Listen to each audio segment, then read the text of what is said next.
Yes, and people are happy; they love it, and we walk away with happy experiences. Yeah, new experiences for us too. And so you learn something every challenge or every opportunity. Vibe, your vibe, let it collide. Find your tribe where truth can't hide. So vibe, your vibe. Well, how about cheers? Nice to meet you both. Nice to meet you very as well. much. Thank you for the drink. Absolutely. Quite nice. 131 proof. Oh, really? Yeah. So it's a high proof. Yeah. Oh yeah. That's high proof, right? It is. Yeah, by all means. That's yours to enjoy. There's a little bit more here as well. In order for this show to be successful and to hear, if you enjoyed this conversation and you want to hear more like it, subscribe to the show. It's how the algorithm works out to share this with other people that will have similar interests to yours. So be sure you subscribe and also click on the notifications. You guys have spent months prepping the open, which was April 22nd. You've been open, about 5-6 weeks now? Yeah.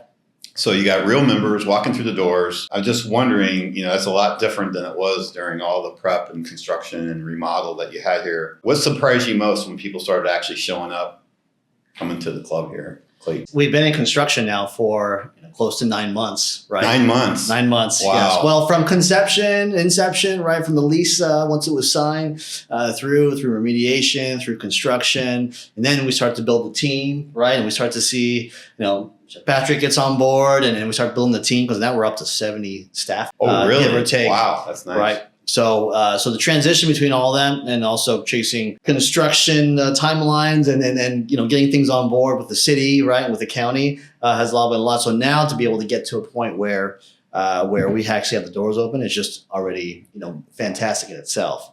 So when you say about surprising, I guess the surprising thing has been is that previously this was a different club and so it had its own habits, right, of what was before. But this is not that club. This is actually Missouri Athletic Club here now in Clayton. And so you get to watch the habits of Missouri Athletic Club members and enjoy themselves in Clayton here.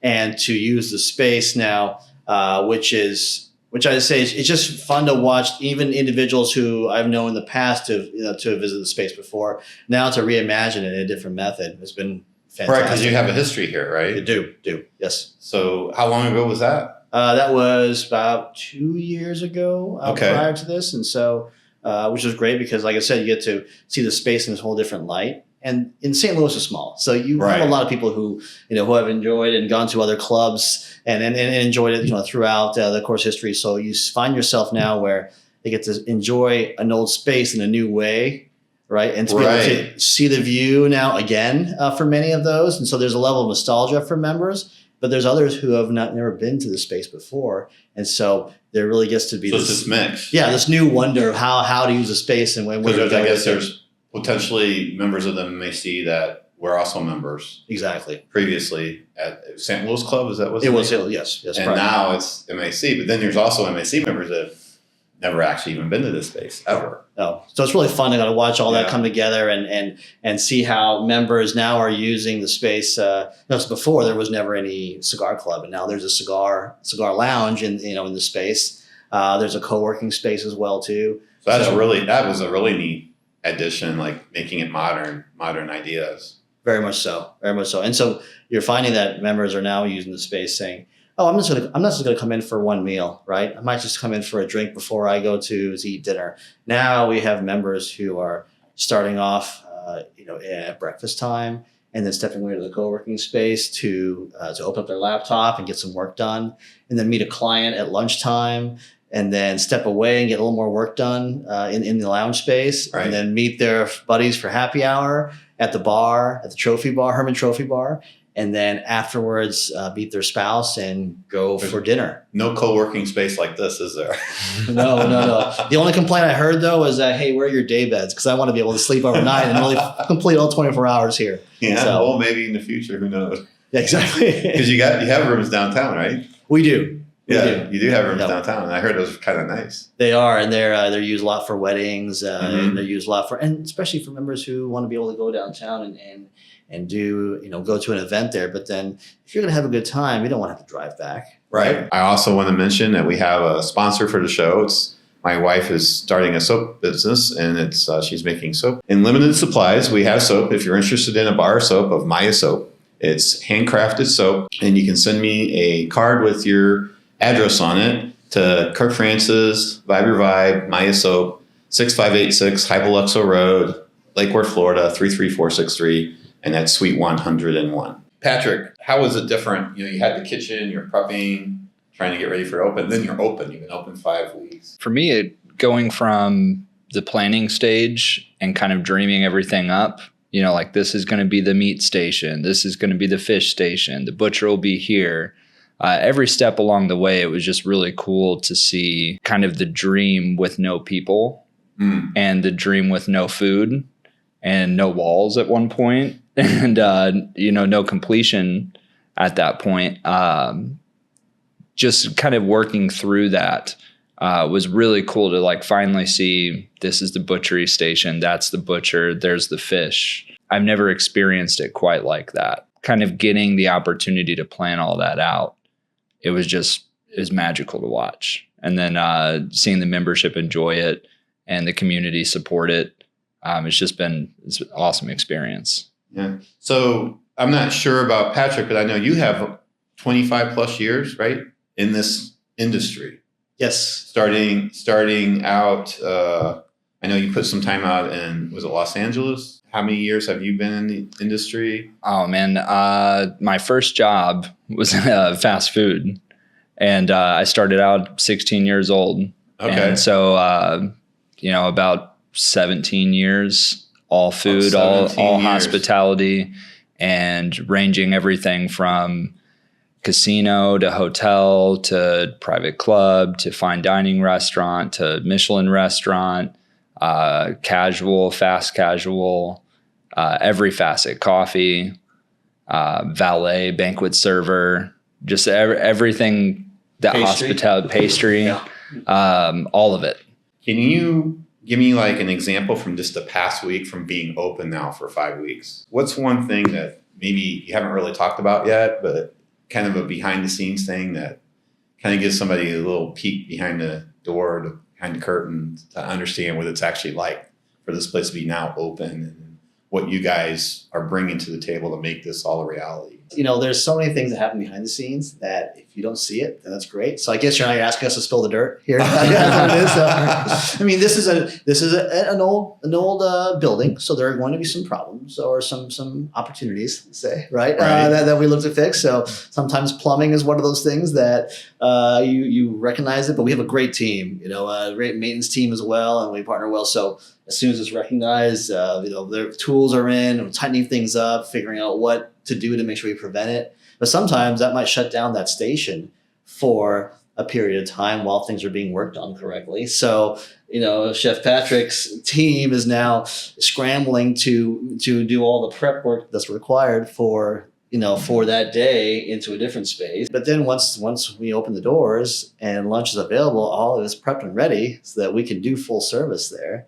And then, then we're on the floor and then members are coming in and glad handing and saying hello and welcoming and stepping. Then nobody knows there was this misstep. I don't know what you're talking about. The swan on the water, just floating along, right? But underneath the water, the feet are moving like crazy, right? So that's kind of that's a good analogy. That's kind of what it's like. It's going from the kitchen, everything's fast paced. You have to pivot at a moment's notice.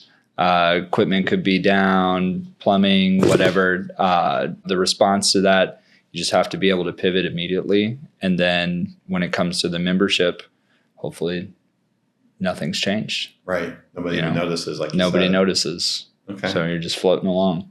We had we do a tasting menu now on the 15th floor. And it's a great opportunity. Talk about a 7-8 course work of beauty that allows you to be able to really enjoy the destination dining at its finest. And some members heard about it prior to it and said, "Could you do the tasting menu now?" And this is all happening on a Friday night. We said, Okay, sure. Let's and so we pivoted and we're able to make it happen and a lot, we're able to enjoy it. Well, not a lot, but some members were able to enjoy that and really talk, about it. And we went to Caleb, our wine specialist, and said, all right, ready for some wine pairings? He said, not yet, but yes, we'll make it happen. So, it ended up being a great opportunity to showcase some of the things we were working on. And don't get me wrong, not everything is going to be this last minute. But these are the types of things that we do when we pivot on.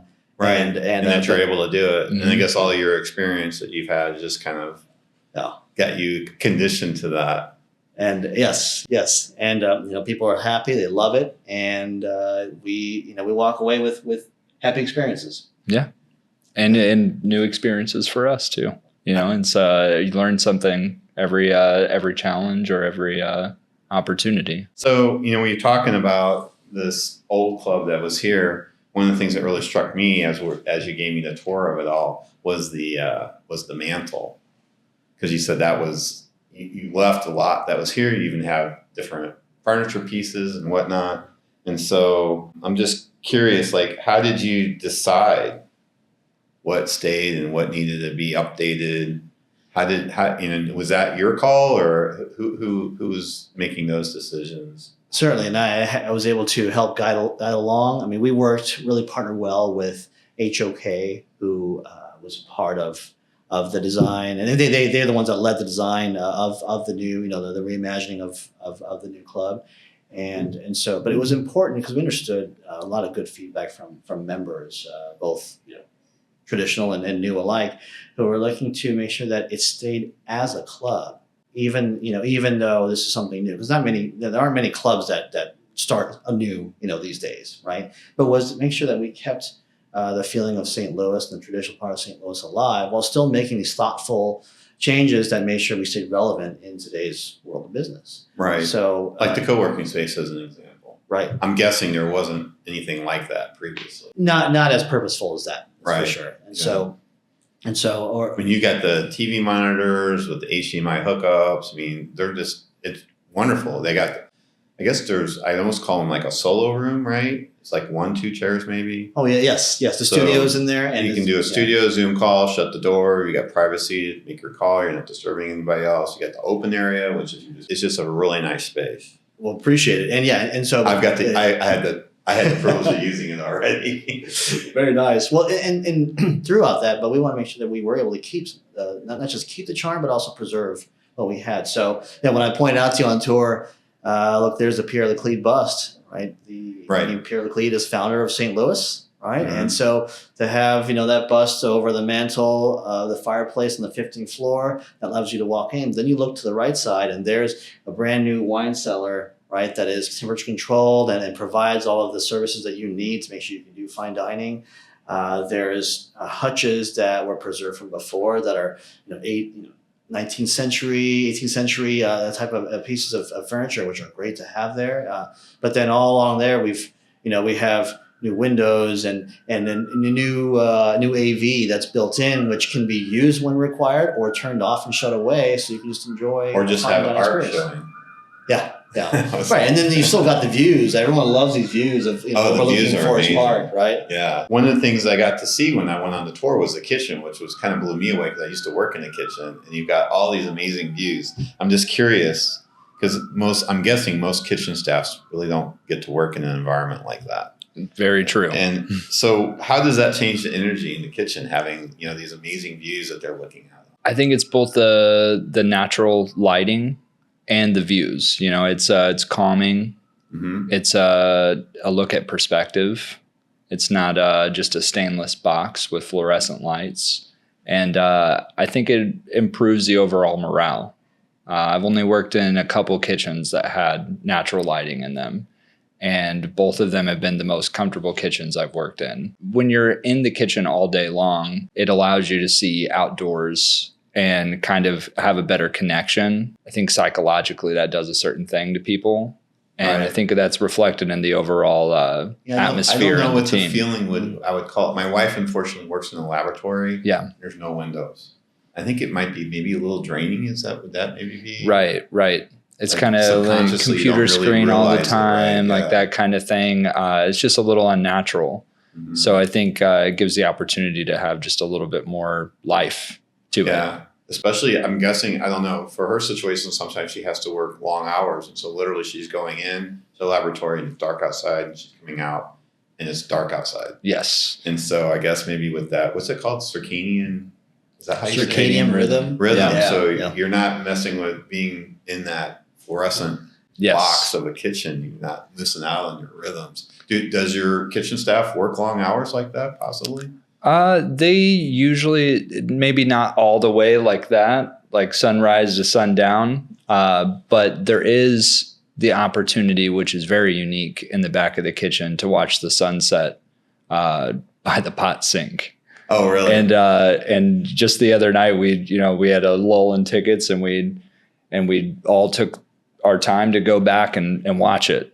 It was blood red. It was a beautiful sunset, and everybody just kind of was like, everybody come over here, and we all just spent a couple minutes appreciating it.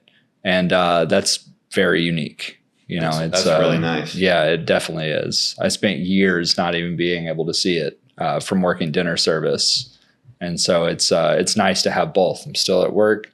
Don't have to leave the kitchen, but I get to watch the sunset. I believe there's a Thursday night live music here.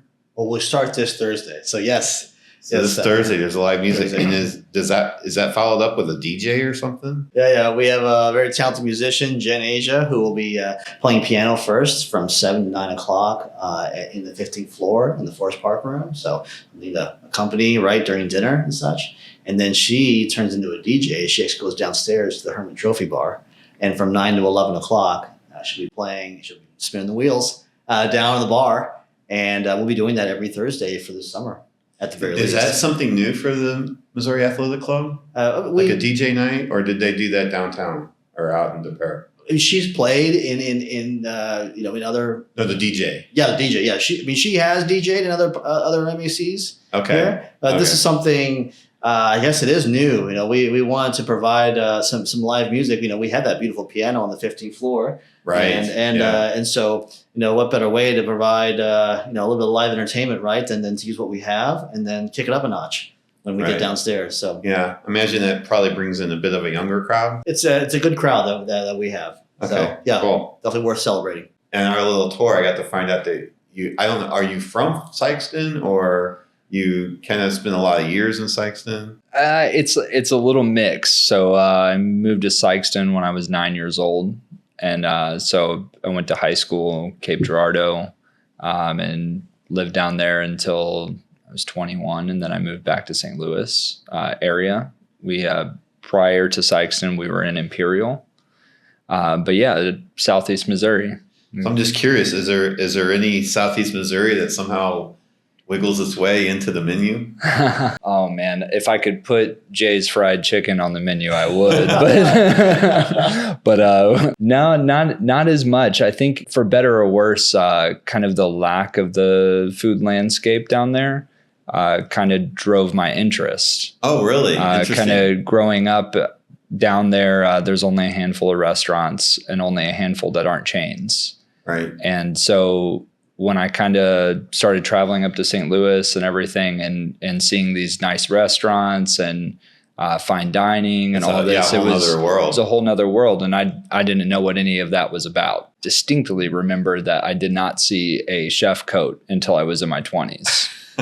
And that's very unique. I think you hear a lot of people being like, oh, I know I wanted to be a chef at 10 years old. I didn't even know what that job meant. Wow. So I think the interest came naturally, but it was not early on. So, well, just curious that you brought that up. Do you have any other interests that we may not know? Like, are you like a certified or whatever you would call it, sommelier or something like that, as well as a chef? Or I've been a musician since I was 12. Okay. I've toured in a couple bands, produced and engineered a few records, spent some time recording in Nashville. Okay, now I'm in trouble. He's gonna be watching my audio. Yeah. Are your levels speaking? Yeah. But yeah, that and that's the main other. The other. Okay. The other. Cool. Along with that, I have a classic Mustang I enjoy restoring, much like. What year was that? It's a 66. 66. Nice. And How so about it's, you, Greg? You have any other interests besides hospitality that people may not know about? What we do here is a show, right? And that's an important part of what we put on every day.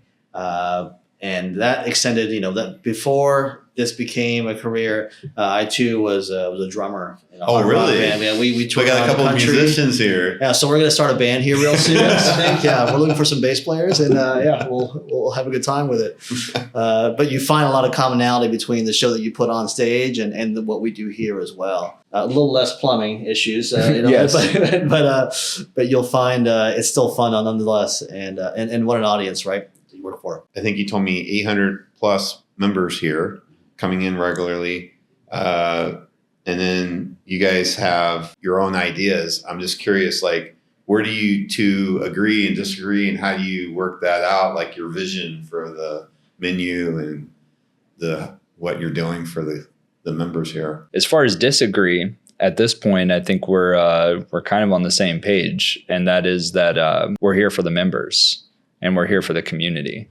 Our skill set is fully in support of that. On that front, it's just about them. Okay. It's not about us, and our decisions are all based off what we can do for them and what kind of quality service, hospitality we can provide. Okay, so you just recently wrote a blog post, and you were quoting, I probably butchered the name, sorry. Is it Gadara?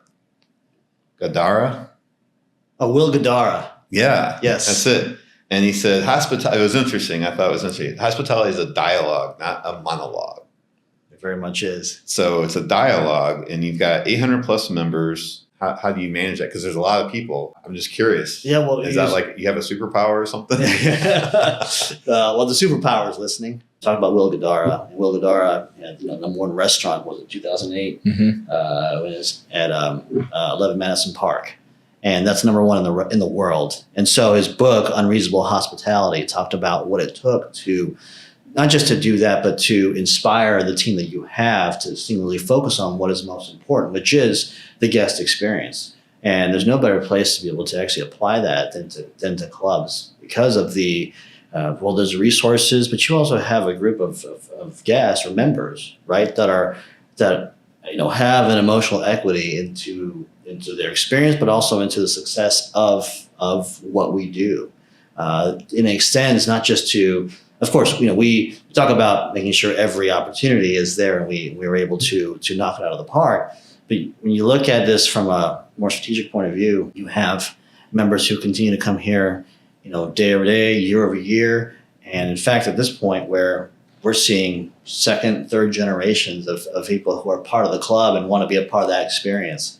So that singular focus is really about what Patrick is saying, is taking care. I mean, I personally know several that are like second and third, as you said, second and third generations. I mean, that's amazing. It is. And so when you have that, that's your singular focus. And then it becomes, because I might be the director of operations, right? And Patrick may be executive chef.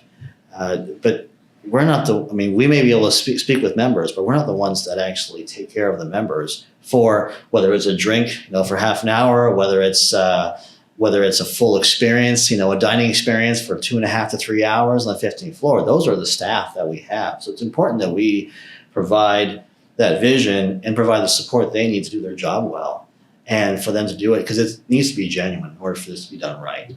Mm-hmm. And so that genuineness comes out within that dialogue that he speaks of. And that dialogue is, what makes it fun is that it's not always the same dialogue that you have. It changes based on the people that are there, the personalities that are there, the situation oftentimes, right? So providing that type of that type of input, that type of energy that allows us to continue on and to develop and to change sometimes, right, and to adjust, is a big part of what makes this fun, but also what really helps key in on what's important here. Just back to the member experience. Another thing that Will Gadara talked about was this 95-5 rule. That I found very interesting. So it's and I could be quoting this wrong, to be disciplined on most things, 95%, so that you can be unreasonable with the 5%. So how does that actually work here, guys? What's the unreasonableness that's going on? And do you guys each get 5%, or you got to split it, or?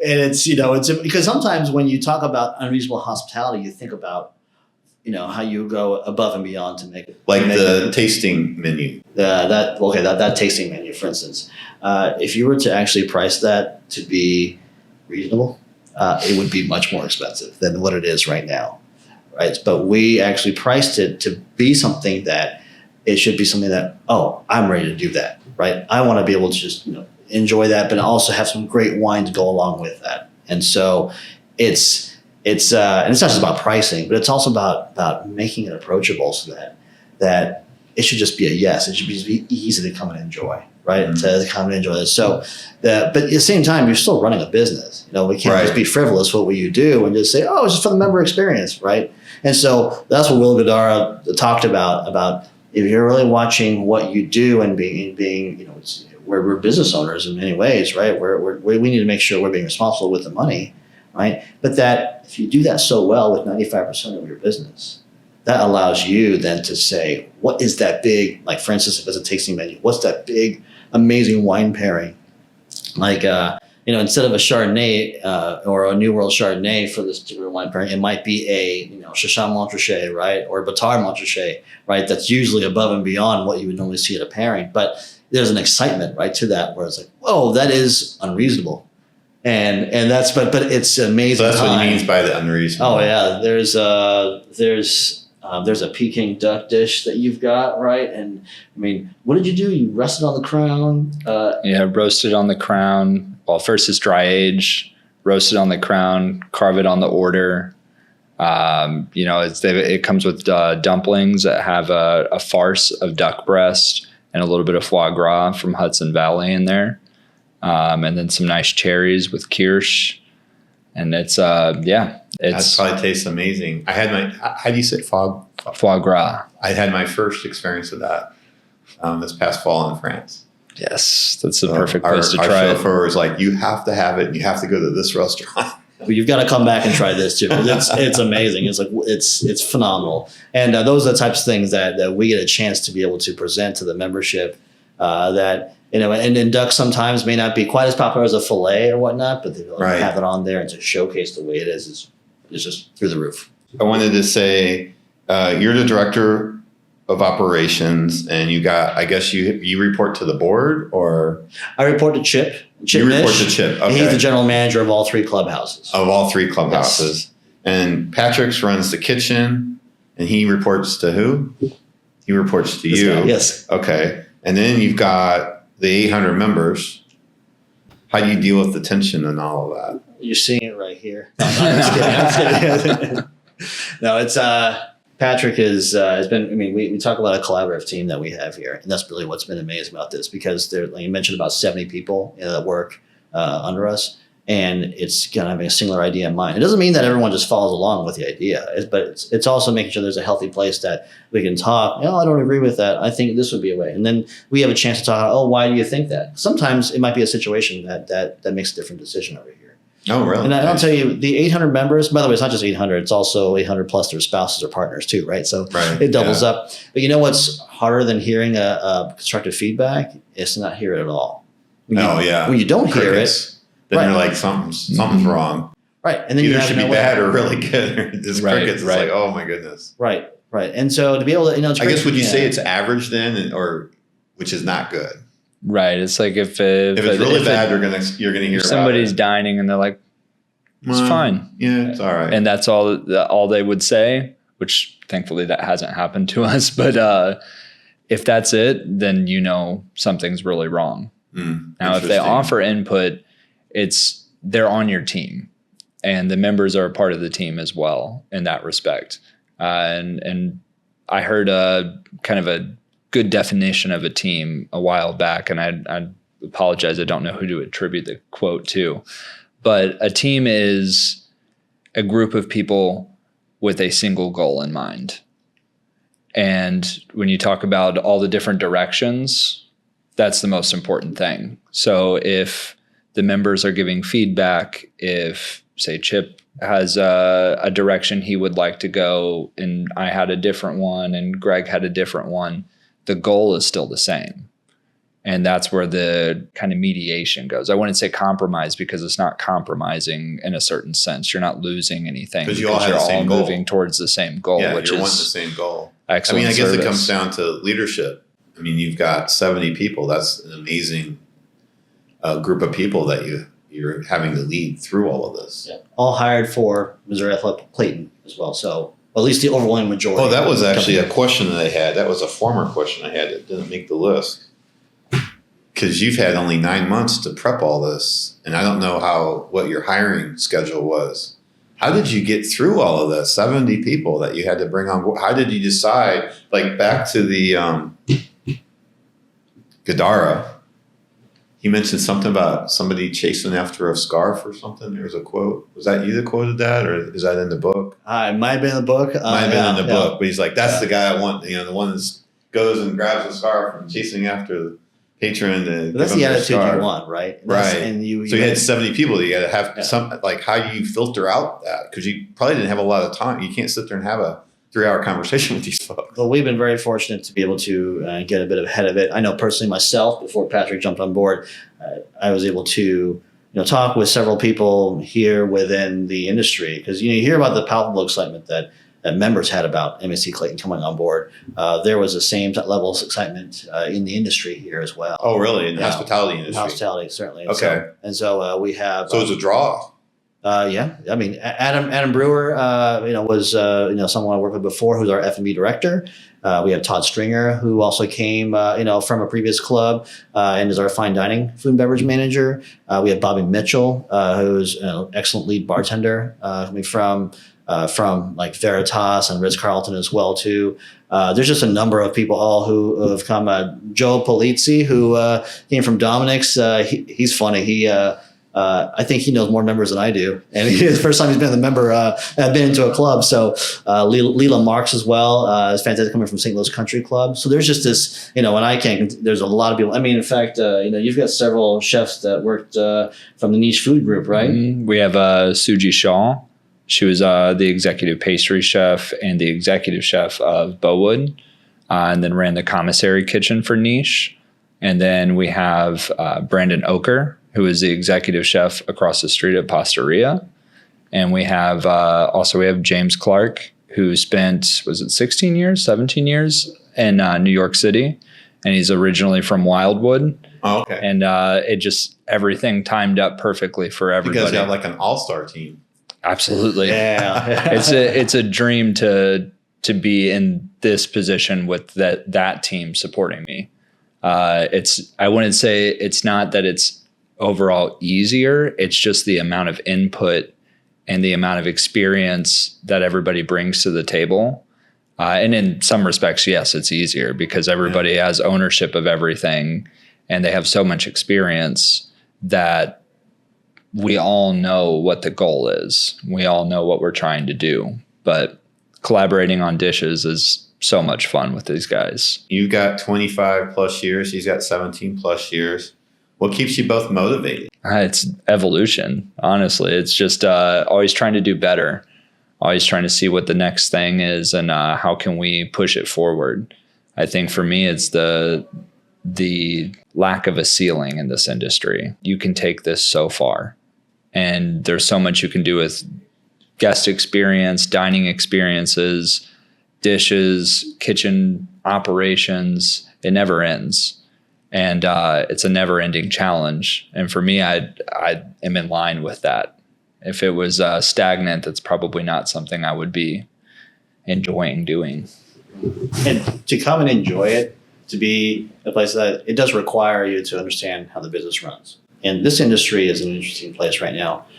You're seeing a bit of a divergence where in restaurants, you're going to go the fast casual route where it's a little more automated, right? It's a little easier to work with, and because labor is just getting so expensive. There's realities of restaurant business that can be very they're difficult, right, to have happen. Or you go into a place that has a lot of resources, and that's what clubs are, right? And clubs allow, because we have the dues that help support what what the operation does, it allows us to be able to be unreasonable when we can be, right? It allows us to have proper staffing and have all those things. So that way the creative side that Patrick's talking about is supported accordingly. We have a membership who's bought into what this is. Of course, it requires a level of trust in what we do too, right? Right. But those things are important to make sure it is sustained.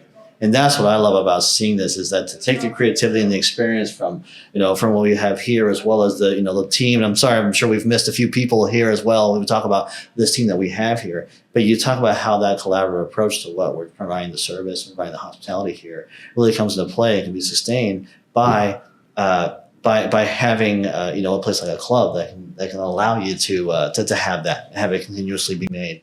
So we're excited for this space and excited for how that can continue to happen year over year and generation over generation as well too, if done right. Yeah, exactly. When you both walk out of here at the end of the night, what does a successful day at Missouri Athletic Club Clayton feel like for you? For me, it's when I get the opportunity to talk to the diners and to the members. I love that opportunity because I can really see where our efforts are going. And a successful night is the glow you see on them from their experience. And it's very real. That's enough to carry me through and get me excited to wake up early in the morning and get back at it. Being on the other end of that as a diner, I've had some amazing life-changing experiences through food and through hospitality. And it's just a feeling, and being able to provide that feeling of being both nurtured and taken care of. That's what it's all about. And when I see that on people's faces, and when I hear their excitement, that's everything. Your podcast named Vibe the Vibe. Right? Right. Yeah. And there's a lot of similars to what, when you go into a space and you get in the middle of the dining room and there's the chatter of people excited and celebrating one corner, there's dishes being cleared here, there's the smells of just good, delicious food around, there's a little bit of the chaos in the back, maybe there's a cocktail being shaken by the bartender, right? And there's a sense when you can kind of, not necessarily close your eyes, but just kind of be able to get all your senses to be humming at the same time. And when that's clicking all together, and we're just getting past a rush, right? And you see the dining room just really just enjoying itself as a whole. That's an amazing feeling. And so when we get to walk away after a night like that, after a day like that, and just feel satisfied because everyone says we did the job, right? We felt good about it. We did it together. That's a job well done. And then you go and retool, reset, and you do it the next day as well, and that continues on over and over again. That's what we've seen as successful. And when the members are smiling and they're walking away and they're saying thank you, and we can't wait to come back again, that's what we live for. Okay, guys, thank you so much. This was a lot of fun. Hope you enjoyed it too. Thank you, Kirk. Really appreciate it.